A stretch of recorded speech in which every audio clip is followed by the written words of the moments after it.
The Bottom Line Coffee House prides itself on creating a safe space for people in the community. One of the ways they do this is by holding an open mic night.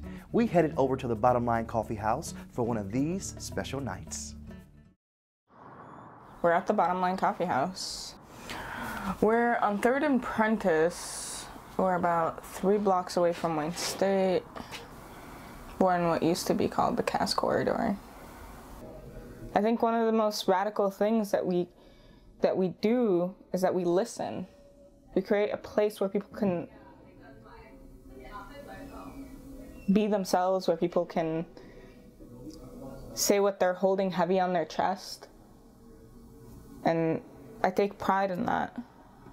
Welcome to Open Mic at the Bottom Line. Thank you for being here. This is a full crowd. Usually people trickle in, you know, as the night goes, and we start off intimate and we maintain it intimately, but this is also I see people sitting on the curb. This is awesome. I hope you're comfortable. Guidelines for the open mic: do whatever the hell you want on stage. Don't be racist, sexist, homophobic. I will probably say something about it. I'll start with a poem. Garden City was the kind of city we always lived on the edge of. We rolled up Swisher Sweets and cruised through its streets paved with bruised leaves and our smoky chariot, an '01 Ford Taurus with a dent on the front left bumper.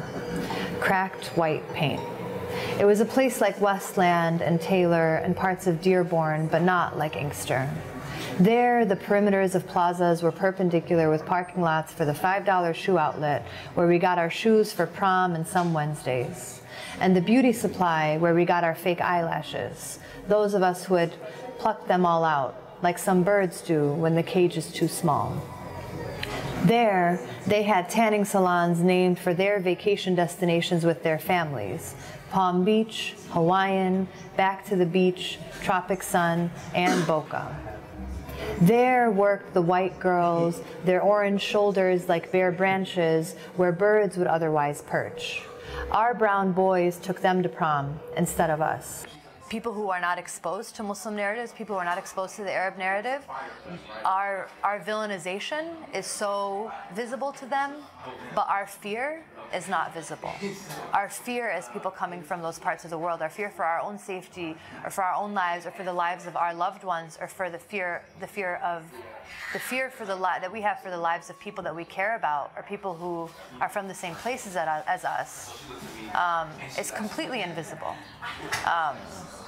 And I think that is one of the most palpable things that I've learned, be it like after 9/11, that we even felt before 9/11, which is that our narratives are not commonly known.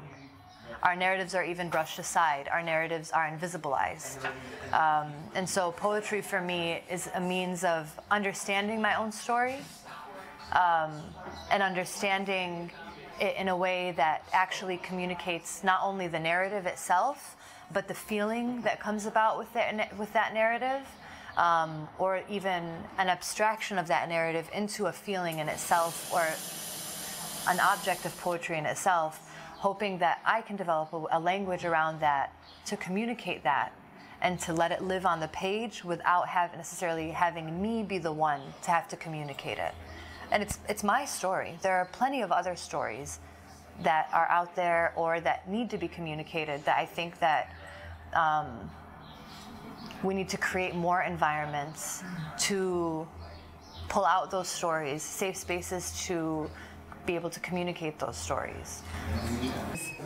We were the ones who moved on up to neighborhoods without train tracks tracing them like a spine, no nerve endings sprawling to abandoned homes and factories, no automobile industrial complexes with floodlights constellating them despite the smoke and its thick stink, familiar to the children in classrooms a quarter-mile away. Okay, it's almost an understatement to say that there's an enthusiasm for poetry in the Arab community or in the Arab American community. I think that there's a way that poetry has sort of like narrated our experiences. Mahmoud Darwish is a Palestinian poet whose work has been translated into, transferred into song, and those songs were sung during the wars. Those songs are like Arab national songs that give us hope. amidst like all the crises that hit us. I mean, even in the Arab Spring, you would see videos of people during the protests who were just reciting poems in the middle of the protests. And specifically it was the words of Mahmoud Darwish. So I'm not saying that I'm necessarily following in that tradition, but I'm humble in the face of like the history of Arabic poetry. But I think poetry for me is a way for me to understand my own experiences, express them, and hope that other people will be able to connect to it. There in Garden City, where anthropologists do not roam, nor do they graze the streets to feed on awnings written in liturgical languages. There, the FBI does not look through the suitcases people carry beneath their tongues. My parents, here, 30 years, are self-taxonomized homing pigeons. I heard them in the bathroom one day, clipping each other's wings. I heard no words, only trilling and the crack of scissors on bone.